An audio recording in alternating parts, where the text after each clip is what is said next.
ప్రసాద్ ఇంట్లో 3 కొడుకులు కోడళ్ళు ఉండటంతో ఆ ఇల్లు ఎప్పుడూ సందడిగా ఉంటుంది. చలికాలం మెల్లగా నిష్క్రమిస్తూ ఉండటంతో ఉక్కపోత వల్ల ఆ ఇంట్లో అందరి ముఖాల్లో అలసట కనిపిస్తోంది. పెద్ద కోడలు అనామిక వంటింట్లో పనులు చక్కబెడుతుంది. అయితే ఆ వేడికి వంటగదిలో నిలబడ్డం నరకంలా అనిపిస్తుంది. అత్తయ్య, ఇవిగోండి చల్లని మజ్జిగ తాగండి. ఈ ఉక్కపోతకి లోపల వంటగదిలో నిలబడలేకపోతున్నాను. స్టవ్ వెలిగిస్తే చాలు, వేడి ఇంకా పెరిగిపోతుంది. అవునమ్మా అనామిక, ఇంకా చలికాలం పూర్తిగా పోనే లేదు. అప్పుడే ఎండలు దంచి కొట్టేస్తున్నాయి. నా వయసుకి ఈ ఉక్కపోత భరించడం కష్టమైపోతుంది. ఈరోజు వంట ఏం చేద్దాం అనుకుంటున్నావు? అదే నేను కూడా ఆలోచన చేస్తున్నాను అత్తయ్య. రమేష్ గారు వాళ్ళ తమ్ముళ్ళు కూడా ఈరోజు ఏదైనా స్పెషల్గా తినాలి అంటున్నారు. అప్పుడే అవని, అంజలి అక్కడికొస్తారు. అత్తయ్య, గదుల్లో ఉక్కపోతగా ఉంది, కానీ మేడ మీద ఆవరణలో గాలి అద్భుతంగా వస్తుంది. నా దగ్గర ఒక ఐడియా ఉంది. ఈరోజు మనం ఒక సాహసం చేద్దామా? ఏంటక్క, మళ్ళీ ఏదైనా ఆన్లైన్ షాపింగ్ డీల్స్ గురించి చెప్తావా ఏంటి? కాదులే అంజలి, ఈరోజు ఆదివారం కదా, మామూలుగా మనం వంటింట్లో వంట చేస్తాం. అలా కాకుండా హాయిగా మేడ మీద ఓపెన్ టెర్రస్ పైన బిర్యానీ పార్టీ చేసుకుంటే ఎలా ఉంటుంది? మేడ మీద అక్కడ గాలికి వంట ఎట్ట వండుతామమ్మా? ఓహో, బిర్యానీ బయట నుండి తెప్పిస్తారా? అసలే నా ఆరోగ్యం బాగోట్లేదు తల్లి, బయట ఫుడ్ అది వద్దులే అమ్మా. అత్తయ్య, అవని ఉద్దేశం అది కాదనుకుంటా. నీ ఐడియా ఏంటో చెప్పవని. అక్క, మనం మేడ మీద చిన్న గది పక్కన గ్యాస్ స్టవ్ తీసుకెళ్ళి అక్కడ గాలి తగులుతుంటే హాయిగా వండుకుందాం. అత్తయ్య గారు, మావయ్య గారు కూడా పైనే కూర్చుంటారు. చుక్కల కింద వెన్నెల్లో బిర్యానీ. అబ్బా, ఆ ఊహ ఎంత బాగుందో కదా. అబ్బో, ఐడియా అదిరిపోయిందక్క. నేను ఇప్పుడే ఇన్స్టాగ్రామ్లో టెర్రస్ బిర్యానీ పార్టీ అని స్టేటస్ పెట్టేస్తాను. మావయ్య గారు విన్నారా? ఈరోజు మేడ మీద విందంట. విన్నానమ్మా, విన్నాను. ఆ అవని ఎప్పుడూ ఇట్లాంటి వింత ఆలోచనలే చేసుద్ది. కానీ ఈ ఉక్కపోతలో అది మంచి ఐడియాలాగే ఉందిలే. రమేషు, సురేషు, మీరు విన్నారా? మీ భార్యలు బిర్యానీ పార్టీకి ప్లాన్ చేస్తున్నారు. సరేనన్నా, మీకు లేని అభ్యంతరం మాకే ఉంటుంది. నేను ఇప్పుడే వెళ్ళి చికెన్ మసాలాలు, బాస్మతి బియ్యం తీసుకొస్తాను. అరుణ్, నువ్వు బైక్ తీరా. నేను రెడీ అన్నయ్యా. కానీ అంజలి బిర్యానీ చేసేటప్పుడు నువ్వు కేవలం వీడియోలే తీస్తావా, లేక ఏమైనా పని చేస్తావా? ఈరోజు నేనే అసిస్టెంట్ చెఫ్. అనామిక అక్కకి అన్ని పనుల్లో హెల్ప్ చేస్తాను. ముందు నువ్వెళ్ళి చికెన్ తీసుకురా. ఇక రాత్రి మేడ మీద ఏర్పాట్లు పూర్తయ్యాయి. శారదమ్మ, ప్రసాదు కుర్చీల్లో కూర్చొని చల్లటి గాలిని ఆస్వాదిస్తున్నారు. మేడ మీద గాలి మెల్లగా వీస్తూ ఉంటే వంట చేయటం ఒక భారంగా అనిపించటం లేదు. అనామిక బిర్యానీ కోసం భారీ గిన్నెను సిద్ధం చేసింది. అవని, ఉల్లిపాయలు సన్నగా తరగాలి. అవి గోల్డెన్ కలర్ వచ్చే వరకు వేగితేనే బిర్యానీకి ఆ రుచి వస్తుంది. కొంచెం ఓపిగ్గా చెయ్యి. అక్క, ఈ ఉల్లిపాయలు కన్నీళ్లు తెప్పిస్తున్నాయి. కానీ అంజలి, చికెన్ కడగడం అయిపోయిందా? అయిపోయిందక్క. అనామిక అక్క చెప్పినట్టే చికెన్ని అన్ని మసాలాలు, పెరుగు, అల్లం వెల్లుల్లి పేస్ట్ వేసి కలిపేశానులే. మామయ్య గారు, ఈరోజు మా బిర్యానీ గనక తింటే మీరు ఆ పాతకాలపు హోటల్ రుచులన్నీ మర్చిపోతారు. చూద్దాంలే అమ్మా. మీ అత్తయ్య ఎప్పుడూ తను వండిన వంటలే గొప్పవి అంటుంది. ఈరోజు మీ 3 కోడళ్ళ సత్తా ఏంటో తెలియాలి మీ అత్తయ్యకి. అవునండి, అనామిక వండితే ఎట్టాగో బాగుంటది. కానీ ఈ 2 చిన్న కోడళ్ళు కూడా గరిటి తిప్పితే ఎట్టాగుంటదో నాకు కూడా చూడాలనుంది. అత్తయ్య, వాళ్ళిద్దరూ చాలా ఇష్టంగా చేస్తున్నారు. చూడండి, అసలు ఈ గాల్లో వంట చేస్తుంటే మనసు ఎంత ప్రశాంతంగా ఉందో. వంటింట్లో అయితే ఇప్పటికి 10 సార్లు మొహం కడుక్కునేదాన్ని. అనామిక, ఇదిగో మజ్జిగ తెచ్చాను, అందరూ తాగండి. ఆ పొయ్యి సెగకి డీహైడ్రేట్ అవ్వకుండా ఉంటారు. అన్నయ్య, వీళ్ళని చూస్తుంటే బిర్యానీ కంటే ముందే వీళ్ళు ఆవిరైపోయేలా ఉన్నారు. ఆ స్టవ్ మంట చూడండి ఎలా ఎగురుతుందో. సురేష్, ఎగతాలు చేయకో. బిర్యానీ రెడీ అయ్యాక లెగ్ పీస్లన్నీ అనామిక అక్కకి, అంజలికి, నాకు మాత్రమే. నీకు కేవలం రైస్ మాత్రమే. అంజలి, ఈ వీడియో కరెక్ట్గా తీస్తున్నావా? లైటింగ్ సరిపోతుందా లేదా? అరుణ్, నా దగ్గర రింగ్ లైట్ కూడా ఉంది తెలుసా? ఫ్యామిలీ టెర్రస్ కుకింగ్ అని వ్లాగ్ చేస్తున్నాను. అనామిక అక్క, నువ్వు ఆ మసాలాలు వేసేటప్పుడు కొంచెం స్లోగా వెయ్యి, సినిమాటిక్గా రావాలి. సర్లే, నీ సినిమా కోసం నేను స్లోగానే వేస్తాను. కానీ రుచి తగ్గితే మాత్రం నీదే బాధ్యత. అలా అనామిక తన పర్యవేక్షణలో అవని, అంజలి సహాయంతో బిర్యానీ చేస్తుంది. బాసుమతి బియ్యం వాసన, మసాలాల ఘుమఘుమలు మేడ మీద నుంచి ఊరంతా వ్యాపిస్తున్నాయి. అందరూ చాపలు పరుచుకొని కూర్చున్నారు. మావయ్య గారు, అత్తయ్య, ఇంకో 10 నిమిషాలు బిర్యానీ రెడీ అయిపోతుంది. రైతా కూడా సిద్ధంగా ఉంది. ఆ వాసనే చెప్తుందిలేమ్మా, ఇది మామూలు బిర్యానీ కాదులే అని. ఆ మసాలాల వాసనకి నా ఆకలి 10 రెట్లు విరిగిపోయింది. శారదా, రా, మనం చాప మీద కూర్చుందాం. అవునండి, ఎప్పుడు ఆ 4 గోళ్ల మధ్య కూర్చొని తింటాం కదా, కానీ ఈరోజు ఈ మేడ మీద తినబోతున్నాం. అనామిక బిర్యానీ మూత తీయగానే ఆ వాసనకి అందరూ ఆహా అని నోరెళ్లబెట్టారు. అనామిక, అవని, అంజలి ముగ్గురు కలిసి అందరికీ వడ్డిస్తున్నారు. అనామిక, ముక్కలు భలే మెత్తగా ఉడికాయి. అసలు ఈ వాతావరణంలో తింటుంటే ఎంత బాగుందో. ఏదో 5 స్టార్ హోటల్లో తిన్నా ఇంత కిక్కురా తెలుసా. హోటల్ ఏంటన్నయ్యా, ఇదే అసలైన విందు. ఆ చల్లటి గాలి తగులుతుంటే, ఈ వేడివేడి బిర్యానీ నోట్లో వేసుకుంటుంటే అబ్బబ్బా. చూసావా సురేష్, ఇందాక ఎగతాలు చేసావు, ఇప్పుడు లొట్లేసుకుని తింటున్నావు. మావయ్య గారు, ఎలా ఉంది? ఉప్పు కారం అన్నీ సరిపోయాయా? అబ్బా అనామిక, నీ చేతిలో ఏదో మ్యాజిక్ ఉందమ్మా. ఈ రోజు మీ ముగ్గురు కలిసి చేసిన ఈ వంట చూస్తుంటే ముచ్చటేస్తుంది నాకు. అద్భుతంగా ఉంది. శారదా, నువ్వేమంటావు? నిజమేనండి, అనామిక ఎప్పుడు బాగా చేసుద్ది. కానీ అవని ఉల్లిపాయలు వేయించడం, అంజలి మసాలాలు కలపడం, ఇవన్నీ కలిపి ఈ బిర్యానీకి ఓ కొత్త రుచిని తెచ్చాయి. నాకైతే బాగా నచ్చింది. ఇక అందరూ భోజనం చేస్తూ ఉంటారు. అత్తయ్య, మీకు పెళ్ళైన కొత్తలో మావయ్య గారు మిమ్మల్ని ఇలా ఎక్కడికైనా తీసుకెళ్లారా? అప్పట్లో ఈ బిర్యానీలు ఎక్కడున్నాయమ్మా? పండగొత్తే గాని నాన్ వెజ్ వండుకునేవాళ్ళం కాదు. కానీ మీ మావయ్య గారు సెలవు దొరికితే నన్ను పొలం గట్టు మీదకి తీసుకెళ్ళి అక్కడ చెట్టు కింద చెద్దన్న తినిపించేవాళ్ళు. ఆ రుచి నాకెప్పటికీ గుర్తొంది. అవును శారదా, ఆ రోజులే వేరు. ఇప్పుడు ఏది కావాలన్నా ఫోన్లో ఆర్డర్ ఇస్తున్నారు. కానీ ఇలా అందరం కలిసి ఒకే గిన్నెలో వండుకొని భోజనం చేయటంలో ఉన్న తృప్తి ఆ ఆన్లైన్ ఆర్డర్లో వచ్చిద్దా? మావయ్య గారు, ఈరోజు మన బిర్యానీ పార్టీ వల్ల నాకొక విషయం అర్థమైంది. మనుషులు ఆనందంగా ఉండడానికి పెద్ద విలాసాలేమీ అక్కర్లేదు. ఇలా ఒక చల్లటి గాలి, ఒక మంచి బిర్యానీ, చుట్టూ ఇష్టమైన మనుషులుంటే చాలు. అనామిక, ఈ రోజు నుంచి మనం వారానికి ఒక్కసారి ఇలా మేడ మీద డిన్నర్ చేద్దాం. మనసుకి చాలా రిలీఫ్గా ఉంటుంది. ఈ వాతావరణానికి ఆఫీస్ టెన్షన్లన్నీ మర్చిపోయాను. సరేనండి, ఈరోజు వంటలో అవని, అంజలిలు చాలా సహాయం చేశారు. ఈ రోజు నుంచి వాళ్ళకి కిచెన్లో డ్యూటీలు వేస్తాను. మేము రెడీ అక్క. నీలాగా పర్ఫెక్ట్గా వంట చేయడం కాకపోయినా కనీసం మా ఆయనకైనా వండి పెట్టుకుంటా. వద్దు బాబోయ్, నీ వంట అంటేనే నాకు భయం. నువ్వు అనామిక వదిన పర్యవేక్షణలోనే చెయ్యి. ఇక భోజనం ముగిసింది. అందరూ తృప్తిగా తిన్నారు. గిన్నెలు ఖాళీ అయ్యాయి. కానీ అందరి మనసులు మాత్రం చాలా నిండుగా ఉన్నాయి. ఆ రాత్రి ప్రసాద్ గారి ఇంటి మేడ మీద ఒక నిండైన కుటుంబం యొక్క ఆనందం వెన్నెల కాంతిలో మెరుస్తుంది. ముగ్గురు కోడళ్ళు కలిసి పనులు పంచుకుంటూ ఒకరినొకరు ఆట పట్టించుకుంటూ ఆ సమయాన్ని ఒక మధుర జ్ఞాపకంగా మార్చుకున్నారు. అమ్మా, కోడల్లారా, ఇటు రండి. కాసేపు ఇక్కడే కూర్చుందాం. ఈ గాలికి కాసేపు నిద్రపోదాం అనిపిస్తుంది. మేడ మీద పడుకుంటే ఆ హాయే వేరు. శారదా, నువ్విక్కడ పడుకుంటానంటే నేను అడ్డు చెప్పను. రమేషు, కింద నుంచి ఆ మంచాలు తీసుకురండి. ఈ రాత్రికి అందరం మేడ మీద పడుకుందాం. నక్షత్రాల్ని లెక్క పెడతా నిద్రపోదాంలే. వావ్, భలే ఐడియా నాన్న. అసలు ఈ గాలిలో లోపలికి వెళ్ళి ఉక్కపోతలో పడుకోవాలంటేనే నాకు భయం వేస్తుంది. మామయ్య గారు, నా దగ్గర ఒక ప్లాన్ ఉంది. ఈ రాత్రికి మనం నిద్రపోయే ముందు అంత్యాక్షరి ఆడదామా? మగవాళ్ళంతా ఒకవైపు, మీ ముగ్గురు ఒకవైపు. ఓయ్, అంత్యాక్షరి బోరక్క. మనం డంషరాడ్స్ ఆడదాం. సినిమాల పేర్లు సైగలతో చెప్పాలి. ఇది ఇంకా బాగుంటుంది. అంజలి, నీకు సినిమాలు పిచ్చి ఇంకా తగ్గలేదు. సర్లే, మొదలుపెట్టు. మేం గెస్ చేస్తాంగా. అత్తయ్య, మీరు జడ్జ్. ఎవరు బాగా నటిస్తారో మీరే చెప్పాలి. మీరు ఒక పక్కన కూర్చుని చూడండి. సర్లే, మీ ఆటలు నేను చూస్తాను. ఇక ఆట మొదలవుతుంది. అరుణ్ వింతగా సైగలు చేస్తుంటే అంజలి నవ్వుతూ గెస్ చేయడానికి ప్రయత్నిస్తుంది. రమేష్, అనామికలు నిశ్శబ్దంగా చూస్తూ ఎంజాయ్ చేస్తున్నారు. సురేష్, అవనిలు ఒకరినొకరు ఆట పట్టించుకుంటున్నారు. మేడ మీద నవ్వుల జల్లులు కురుస్తున్నాయి. కాసేపటికి ఆ ఆటలు ముగిశాయి. అందరూ నిద్రకు ఉపక్రమించారు. చాపలు వేసుకుని ఒక వరుసలో పడుకున్నారు.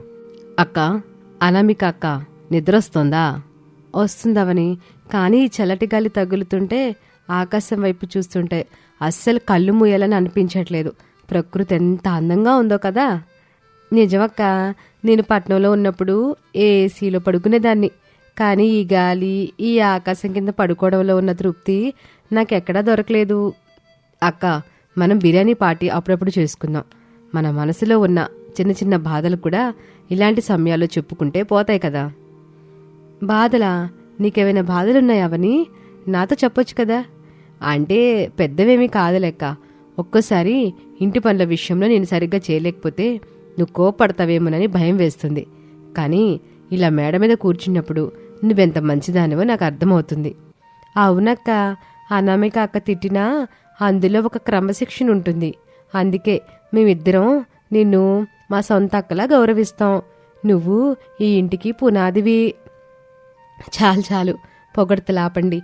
మీరిద్దరూ నాకు తోటికోడల్లా కాకుండా నా సొంత చెల్లెల్లాగా దొరికారు. అది నా అదృష్టం. సరే మరి, ఇక నిద్రపోండి. రేపుదయం మళ్ళీ హడావుడి మొదలవుతుంది కదా. నా కోడళ్ళు బంగారాలు. ఎట్టాగే కలిసి ఉండండి అమ్మాయిలు. నా ఇల్లు ఎప్పుడూ ఎట్టాగే ఆనందంతో నిండిపోవాలి. ఏమండి, విన్నారా? వాళ్ళ మాటలు ఎంత బాగున్నాయో. విన్నాను శారదా. నా కొడుకులు కోడలు బాగుంటే మనకు అంతకంటే ఇంకేం కావాలి? ఇక మేడ మీద నిశ్శబ్దం అలముకుంది. కాని ఆ నిశ్శబ్దంలో ఒక కుటుంబం యొక్క వెచ్చని ఆత్మీయత ఉంది. నక్షత్రాలు వారికి కావలి కాస్తున్నట్లుగా మెరుస్తున్నాయి. ఆ బిర్యానీ విందు వారి కడుపునే కాదు, వారి మనసులని కూడా నింపేసింది. ఇక మరుసటి రోజు ఉదయం అనామిక అందరికంటే ముందే లేచి మేడ మీద వంట సామాన్లన్నీ సర్ది కిందకు తీసుకువెళ్తుంది. అవని, అంజలి ఇంకా గాఢ నిద్రలోనే ఉన్నారు. ఇక అనామిక మెల్లగా వెళ్లి వంటింట్లో పనులు మొదలుపెట్టింది. అప్పుడే లేచావా అనామిక? ఎట్టాగుంది మేడ మీద రాత్రి నిద్ర? చలేదు గదూ? లేదత్తయ్య, చాలా హాయిగా ఉంది. గదుల్లో ఉంటే మళ్ళీ ఉక్కపోతతో సరిగా నిద్ర పట్టేది కాదు. మేడ మీద ఉంటే పక్షుల కిలకిల రావాలతో మెలకు వచ్చేసింది. అవునమ్మా, పాత రోజుల్లో మేమిట్టాగే గడిపేవాళ్ళం. ఇప్పుడు మళ్ళీ ఆ రోజులు గుర్తొచ్చాయి. ఈ రోజు నుంచి మనం వారానికి ఒక్కసారైనా ఇట్ట మేడ మీద గడపాలి. మనసులో ఉన్న భారాలన్నీ ఆ గాలి కుదిలేయాలి. అలాగే అత్తయ్య, అందరినీ లేపి తీసుకొస్తాను. అనామిక మేడ మీదకు వెళ్లి అవని, అంజలిని నిద్రలేపుతుంది. లేవండి, సూర్యుడు వచ్చేస్తున్నాడు. మళ్ళీ ఎండ పెరుగుతుంది. లోపలికి పదండి, కాఫీ రెడీగా ఉంది. అప్పుడే తెల్లారిపోయింది అక్క. ఇక్కడ ఎంత హాయిగా ఉందో తెలుసా? అప్పుడే లేవాలని లేదు. అక్క, రాత్రి మళ్ళీ బిర్యానీ తింటున్నట్టే కలొచ్చింది. నాకు ఆ రుచి ఇంకా నాలుగు మీదే ఉన్నట్టుంది. తిందురు గానీలే, ముందు లేగండి, ముఖాలు కడుక్కోండి. మావయ్య గారు పేపర్ చదువుతూ మీకోసం వెయిట్ చేస్తున్నారు. ముగ్గురు కోడళ్ళు కలిసి నవ్వుకుంటూ కిందకు దిగుతారు. కానీ ఆ మేడ మీద జరిగిన ఆ బిర్యానీ విందు, ఆ వెన్నెల కబుర్లు మాత్రం వారి జీవితంలో ఒక మధురమైన అధ్యాయంగా మిగిలిపోతాయి. ఇది వాల్టి కథ. మరొక ఆసక్తికర కథలో మళ్ళీ కలుద్దాం. అంతవరకు సెలవు, నమస్తే. హైదరాబాద్ మహానగరంలోని ఒక గేటెడ్ కమ్యూనిటీలో ప్రసాద్ విల్లా ఉంటుంది. ఆధునిక నగరంలో ఉన్న ఇంటి యజమానురాలు శారద గారి వల్ల ఆ ఇంట్లో పాతకాలపు పద్ధతులు, క్రమశిక్షణ ఇంకా కొనసాగుతూ ఉంటాయి. ఆమె భర్త ప్రసాద్ ఒక రిటైర్డ్ బ్యాంక్ మేనేజర్. ఈ దంపతుల ముగ్గురు కొడుకులు రమేష్, సురేష్, అరుణ్. వీరు సాఫ్ట్వేర్, మార్కెటింగ్ రంగాల్లో స్థిరపడినా వారికి ఒక వింతైన పిసినారితనం అలవాటుంది. వారి భార్యలు అనామిక, అవని, అంజలి మాత్రం నగరంలోని వీధి చివర ఉండే పానీపూరి బండిని ఎక్కువగా ఇష్టపడతారు. భర్తల పొదుపు మంత్రాల నుంచి తప్పించుకుని ఆ పానీపూరి కోరికను తీర్చుకోవటానికి ఈ ముగ్గురు కోడళ్ళు వారి భర్తల జేబుల్లో దొంగతనం చేస్తూ ఉంటారు. ఒకరోజు ఉదయం శారద ఇంట్లోని హాల్లో అందరూ హడావిడిగా ఉన్నారు. భర్తలు ఆఫీస్కి వెళ్లటానికి రెడీ అవుతున్నారు. భార్యలు వంటగదిలో టిఫిన్ రెడీ చేస్తున్నారు.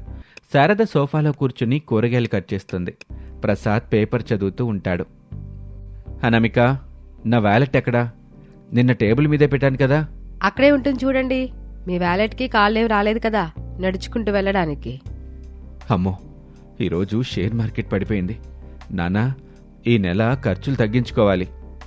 ఒరేయ్, ఇప్పటికే మనం గాలి పీల్చుకుని బతుకుతున్నావురా, ఇంకా తగ్గించుకోవడానికేముంది? అంజలి, టిఫిన్లోకి చట్నీ ఎందుకింత ఎక్కువ వేశావు? పల్లీల రేటు పెరిగాయని చెప్పానా లేదా? మీరు చెప్పారని పల్లీలు తగ్గించి నీళ్ళు ఎక్కువే పోసాలండి. అచ్చం హోటల్ సాంబార్లా ఉంటుంది, తినండి అలా అని అంజలి అరుణ్కి ప్లేట్ ఇచ్చి మళ్ళీ వంటగదిలోకి వెళ్తుంది.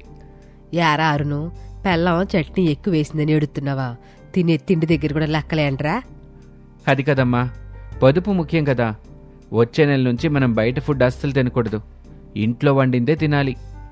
అలా అనగానే వంటింట్లో ఉన్న ముగ్గురు కోడళ్ళు ఈ మాట విని ఒక్కసారిగా ఉలిక్కిపడ్డారు. గరిటెలు జార విడిచారు. ఇక భర్తలు ఆఫీస్కి వెళ్లారు. విన్నావా అవని? బయట ఫుడ్ బంద్ అంట. నా పానీపూరి ఆశల మీద నీళ్లు జల్లాడు. అక్క, ఇప్పటికే నెల రోజులైంది పానీపూరి మొహం చూసి. నిన్న రాత్రి కలలో కూడా బంగాళదుంప కూరే వచ్చింది. నాకైతే ఆ పానీపూరి బండివాడి గంట శబ్దం నా చెవిలో రింగుమంటుందక్క. ఇక ఇలా లాభం లేదు. అలా పెడితే తింటాం కాదు, మనమే దారిని వెతుక్కోవాలి. ఈరోజు మధ్యాహ్నం అర్జెంట్ మీటింగ్ పెట్టుకుందాం.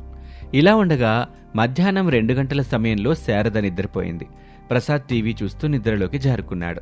ముగ్గురు కోడళ్ళు అనామిక గదిలో చేరారు. ఫ్యాన్ శబ్దం తప్ప ఇల్లంతా నిశ్శబ్దంగా ఉంది. మెల్లిగా మాట్లాడండి.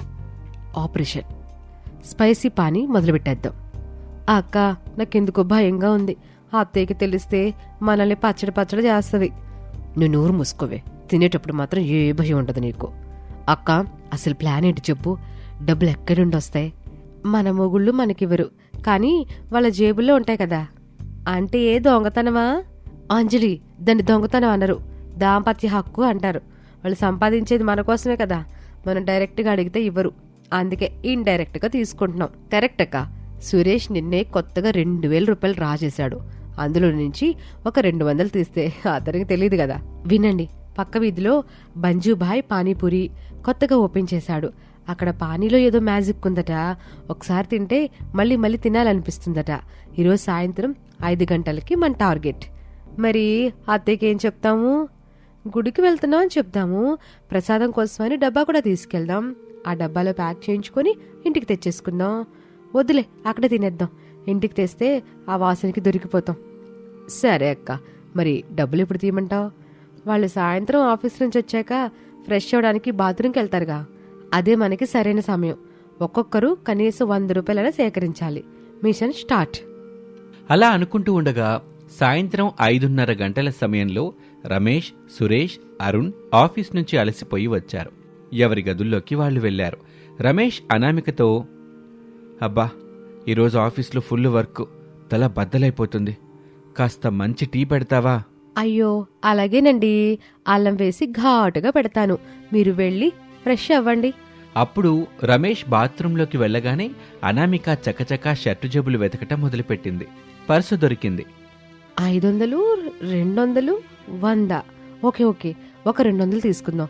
మళ్ళీ ఎక్కువ డబ్బులు తీసుకుంటే డౌట్ వచ్చేస్తుంది. సారీ రమేష్, ఇది నా ఆత్మశాంతి కోసమే. అలా అంటూ ఆ 200 రూపాయల నోట్ తీసుకుని పర్సు యథావిధిగా పెట్టి వంటింట్లోకి పారిపోయింది. ఆ తర్వాత అవని గదిలో సురేష్ అవనితో ఇలా అంటాడు, అవని, నా బ్లూ కలర్ టీషర్ట్ ఎక్కడా? అల్మరలో ఉంది, చూడండి. అది విన్నాక సురేష్ అల్మారా వైపు తిరగగానే అవని ప్యాంటు జేబులో చేయి పెట్టింది. చిల్లర శబ్దం వచ్చింది. సురేష్ వెనక్కి తిరిగి, ఆ సౌండ్ ఏంటి? అది మీ ప్యాంట్లో ఏదో గుచ్చుకున్నట్టుంటుందేమో అని చూస్తున్నా. కీచైన్ అయి ఉంటుందిలేండి. ఓహో, సరే, త్వరగా టీ తీసుకురా. అలా అని సురేష్ బాత్రూంలోకి వెళ్ళాడు. అవని ఊపిరి పీల్చుకుని జేబులో నుంచి ఒక 100 రూపాయల నోటు, 2 50 రూపాయల నోట్లు తీసింది. అమ్మయ్యా, మిషన్ సక్సెస్. ఆ తర్వాత అంజలి గదిలో అరుణ్ ఇంకా సోఫాలోనే కూర్చుని లెక్కలేసుకుంటున్నాడు. అంజలి పక్కనే నిలబడి ఉంది. ఈరోజు పెట్రోల్కి 150 రూపాయలు అయింది, లంచ్కి 80 రూపాయలు, టీకి 20 రూపాయలు, మొత్తం 250. నా దగ్గర ఉదయం 500 ఉన్నాయి కదా, ఇంకా 250 ఉండాలి. అలా అనుకుంటూ అరుణ్ పర్సు తీసి లెక్క పెడుతూ ఉండగా ఫోన్ మోగింది. ఫోన్ లిఫ్ట్ చేసి మాట్లాడుతూ పక్కకు వెళ్ళాడు. పర్సు సోఫా మీదే వదిలేశాడు. అంజలి అటు ఇటు చూసి, ఇదే ఛాన్స్ అలా అనుకుంటూనే పిల్లిలా అడుగులో అడుగు వేసుకుంటూ వెళ్లి పర్సులో నుంచి డబ్బులు తీయబోయింది. ఇంతలో అరుణ్ వెనక్కి తిరిగాడు. సరే బాస్, రేపు పంపిస్తాను అని ఫోన్ కట్ చేసి ఆ తర్వాత అంజలిని చూసి, ఏం చేస్తున్నావు ఇక్కడ? ఆ దోమ ఉంటే చంపుతున్నా. అప్పుడు పర్సు మీద చేత్తో కొట్టి అరుణ్తో, చచ్చింది. సరేలే, కాఫీ తీసుకురా అలా అంటూనే అరుణ్ మళ్ళీ ఫోన్లో బిజీ అయ్యాడు. అంజలి టక్కున 200 రూపాయలు తీసుకుని పారిపోయింది. అలా ఉండగా సాయంత్రం 6 గంటల సమయంలో ముగ్గురు కోడళ్ళు మంచిగా చీరలు కట్టుకొని చేతిలో పూజా సామాగ్రి బుట్ట పట్టుకొని హాల్లోకొచ్చారు. ఏంటే ఎక్కడికే ఎంత అందంగా తయారయ్యారు? అత్తయ్య, ఈరోజు శుక్రవారం కదా, గుడికి వెళ్తున్నాం. మావయ్య గారి ఆరోగ్యం బాగుండాలని అర్చన చేయిద్దామని. చూసావా శారదా, కోడలికి నా మీద ఎంత ప్రేమో. ఎల్రండమ్మా, చీకటి పడక ముందే వచ్చేయండి. అలాగే మావయ్య, ప్రసాదం కూడా తీసుకొస్తాం. జాగ్రత్తగా వెళ్ళండి. ఆ గుడి దగ్గర కోతులు ఎక్కువకుంటాయి. మీ చేతులు ఏమైనా తిరుబండారాలు కనిపిస్తే లాక్కుంటాయి. అంజలి అప్పుడు టక్కున నోరు జారి, మా చేతిలో పానీపూరి లేదు కదా అత్తయ్య. అనామిక అంజలి కాలు తొక్కుతుంది. అంటే ప్రసాదం డబ్బాలో పానీపూరి ఉండదు కదా అని తన ఉద్దేశం. వస్తాం అత్తయ్య. అలా అంటూనే ముగ్గురు గబగబా బయటకొచ్చారు. గేటు దాటగానే ఊపిరి పీల్చుకున్నారు. అలా వాళ్ళు బంజు పానీపూరి బండి దగ్గరికి వెళ్ళగానే పానీపూరి బండి దగ్గర జనం కిటకిటలాడుతున్నారు. వాసన గాలిలో గుప్పుమంటుంది. ముగ్గురు కోడళ్ళు ఒకరినొకరు తోసుకుంటూ ముందుకు వెళ్లారు. రండి మేడం, ఏం కావాలి? భయ్యా, మాకు ఎక్కువ టైం లేదు. అర్జెంటుగా 3 ప్లేట్లు కట్టాయి. కాదు, ఇక్కడే తినేస్తాం. స్పైసీగా చేయి. భయ్యా, నా ప్లేట్లో ఉల్లిపాయలు ఎక్కువై, కొత్తిమీర కూడా. నాకు స్వీట్ చట్నీ కొంచెం వేయబయ్యా, కానీ కారం కూడా కావాలి. అలా అంటూ వాళ్ళు ప్లేట్లు అందుకున్నారు. మొదటి పూరి నోట్లో పెట్టుకోగానే ముగ్గురి కళ్ళల్లో ఆనందం వెల్లివిరిసింది. అబ్బా, ఏం టేస్ట్రా బాబు! ఈ పులుపు, ఈ కారం, నా జన్మ ధన్యమైపోయింది. ఇంట్లో ఆ రమేష్ చప్పటి మాటల కన్నా ఈ పానీపూరి 1000 రెట్లు బెటర్. నిజమే అక్క, సురేష్కి ఇలాంటి టేస్ట్ ఎప్పటికీ తెలియదు. ఆయన పప్పుచారుకే పరిమితం. భయ్యా, ఇంకో ప్లేట్. అక్క, మెల్లగా తినండి, గొంతులో ఇరుక్కుంటుంది. ఇరుక్కొనివ్వే, చచ్చినా పర్లేదు. అంతేకాని పానీపూరి తింటూ చావాలి భయ్యా. ఇప్పుడు దహీపూరి వేయ్, ఆ తర్వాత మసాలా పూరి. అలా అంటూ వాళ్ళు పోటీపడి తింటున్నారు. ఒక పక్క నవ్వులు, ఒక పక్క కారం వల్ల వచ్చే ఉస్సు ఉస్సు శబ్దాలు. అక్క, మనం దొంగిలించిన 600 రూపాయల్లో ఇంకా 300 రూపాయలు మిగిలాయి. ఏం చేద్దాం? ఏం చేస్తాం? రేపు మళ్ళీ వద్దాం. ఈ డబ్బులు అయిపోయే వరకు మనకు పండగే. ఇలా ఉండగా ఇదే సమయంలో మరోపక్క శారద ఇంట్లో హాల్లో ముగ్గురు కొడుకులు టెన్షన్గా ఉన్నారు. శారదా ప్రసాద్ కూడా అక్కడున్నారు. అమ్మా, నా పర్సులో 200 తగ్గాయి. నేను పొద్దున్నే లెక్క చూసుకున్నాను. అన్నయ్య, నా ప్యాంట్ జేబులో నుంచి కూడా 200 రూపాయలు మాయమయ్యాయి. అవని మీద డౌట్ పడలేను, తను చాలా అమాయకురాలు. నా పరిస్థితి మరీ ఘోరం. లెక్క ప్రకారం ఉండాల్సిన డబ్బుల్లో 200 రూపాయలు గ్యాప్ వస్తుంది. అంజలి దోమని చంపుతున్నాను అంది, కానీ డబ్బులు కూడా చచ్చిపోయినట్టున్నాయి. ఏంట్రా, ఏంటి మీ గోలా? ఇంట్లో దొంగలు పడ్డారా ఏంటి? దొంగలు బయట నుండి రాలేదు, ఇంట్లోనే ఉన్నారు. ఉండండి, అలా పని చెబుతా. ఇంతలో అనామిక ఫోన్ ఇంట్లోనే మర్చిపోయింది. దానికి మెసేజ్ వచ్చింది. సురేష్ ఫోన్ తీసి చూశాడు. షాక్ అవుతాడు. అమ్మో, అనామిక వదిన ఫోన్కి మెసేజ్ వచ్చింది. మెసేజ్లో thank you for visiting Banju panipuri, మీ బిల్లు 300 రూపాయలు అనుంది. అంటే మన డబ్బులతో వాళ్ళు పానీపూరి పార్టీ చేసుకుంటున్నారా? గుడికి వెళ్తున్నామని చెప్పి పానీపూరి బండికి వెళ్లారా? ఎంత ధైర్యం వీళ్ళకి! ఆగండి, నేనెళ్ళి వాళ్ళని రెడ్ హ్యాండెడ్గా పట్టుకుంటాను, మీరెక్కడే ఉండండి అని శారద వాళ్ళ దగ్గరికి బయలుదేరుతుంది. అక్క, కడుపు నిండిపోయింది, కానీ మనసే నిండలేదు. అవును, అసలు మొగుళ్ళ దగ్గర డబ్బులు కొట్టేసి ఇలా ఎంజాయ్ చేయడంలో ఉన్న కిక్కే వేరప్ప. కరెక్ట్, వాళ్ళేమో అక్కడ టీవీ సీరియల్స్ చూస్తూ కూర్చుని ఉంటారు, మనం ఇక్కడ రానుల్లాగా తింటున్నాం. అప్పుడే వెనక నుంచి ఒక గంభీరమైన గొంతు వినిపించింది. అవునమ్మా, రానులాగే తింటున్నారు, కానీ బిల్లు మాత్రం రాజుల జేబులో నుంచి కాడుతున్నారు. అది వినగానే ముగ్గురు కోడలు ఒక్కసారిగా వెనక్కి తిరిగి చూశారు. శారద నడుమ్మి చెయ్యేసుకుని నిలబడి ఉంది. ముగ్గురు వణుకుతూ అత్తయ్య అంటూ భయం భయంగా చూశారు. యామే, అత్తయ్య లేదు, బొత్తయ్య లేదు. గుడంటే ఇదేనా? దేవుడంటే ఈ పానీపూరివాడా? ప్రసాదం అంటే ఈ మసాలా పూరినా? అంటే అత్తయ్య, అది కడుపులో గ్యాస్ ఉంటే పానీపూరి తింటే తగ్గుద్దని. ఓహో, డాక్టర్ చెప్పాడా? మరి దానికి డబ్బులు నా కొడుకుల జేబులో నుంచి ఎందుకు వచ్చాయమ్మా? క్షమించండి అత్తయ్య, తినాలనిపించింది, కానీ అడిగితే మీరివ్వరని. యామయ్య బంజు, ఇల్లు ఎంత తిన్నారయ్యా? 300 మేడం, చాలా బాగా తిన్నారు. సరే, ఇంకో 3 ప్లేట్లు కట్టు, స్పైసీగా చెయ్యి. అలా అనగానే ముగ్గురు కోడళ్ళు షాక్ అయ్యి చూస్తున్నారు. అత్తయ్య, నువ్వు మమ్మల్ని కొట్టవా? కొట్టడానికి వచ్చా, కానీ ఈ వాసన చూశాక నాకు కూడా తినాలనిపిస్తుందే. మీ మామగారు కూడా ఇట్టాగే పీసినారోడు.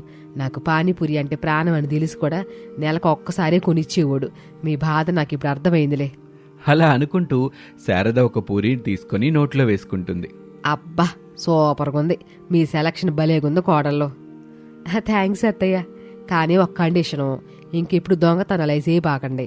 తినాలనిపిస్తే నన్ను అడగండి, లేదంటే మీ మొగుళ్ళని గట్టిగా నిలదీసి అడగండి. భయపడిపోతే బానిసలైపోతారమ్మాయి. అడిగితే రానులు అవుతారు. అర్థమైందా? అర్థమైంది అత్తయ్య. ఇక శారద పానీపూరి తింటూ వాళ్ళ ముగ్గురితో సెల్ఫీ దిగింది. పదండి, ఇప్పుడు ఇంటికెళ్ళి ఆ ముగ్గురు పిసినారి ఎదవలకు కూడా పార్సిలేద్దాం. వాళ్ళు కూడా రుసూస్తే రేపటి నుంచి వాళ్ళే మిమ్మల్ని తీసుకొస్తారు. అలా అనుకుంటూ అందరూ ఇంటికి చేరారు. అత్తగారు ముగ్గురు కోడలతో కలిసి నవ్వుతూ రావటం చూసి కొడుకులు ఆశ్చర్యపోయారు. అమ్మా, నువ్వు వాళ్ళని తిడతావనుకుంటే నవ్వుతూ వస్తున్నావేంటి? ఇదిగోండ్రా మీకోసం స్పెషల్ గిఫ్ట్. అలా అని పానీపూరి ప్యాకెట్లు టేబుల్ మీద పెట్టింది. పానీపూరినా? అవును, మీ భార్యలు చేసిన తప్పు కాదు, మీ పీసినారతనమే తప్పు. వాళ్ళకి కావలసిన చిన్న చిన్న కోరికలు కూడా తీర్చకపోతే వాళ్ళు ఇంకేం చేస్తారు మరి? ఎప్పటికైనా మారండ్రా. సంపాదన దాచుకోవడానికే కాదుగా, కుటుంబంతో ఆనందంగా గడపడానికి కూడా కదా. కరెక్ట్గా చెప్పావు శారదా. రండ్రా అందరం కలిసి తిందాం. అరే, ఇది భలే ఉందే అంజలి. రేపటి నుంచి మనం రోజు విడిచి రోజు అక్కడే తిందాం. నిజంగానా? ఐ లవ్ యూ అండి. ఆ మాటకి అందరూ నవ్వుతారు. అలా శారద ఇంట్లో ఏ గొడవలు లేకుండా ప్రశాంతంగా పానీపూరి తింటూ ఆ రోజు గడిపారు. ఆ రోజు నుంచి వాళ్ళ కుటుంబం సుఖ సంతోషాలతో ఉంది. ఇది వాళ్ళటి కథ. మరొక ఆసక్తికర కథలో మళ్ళీ కలుద్దాం. అంతవరకు సెలవు. నమస్తే.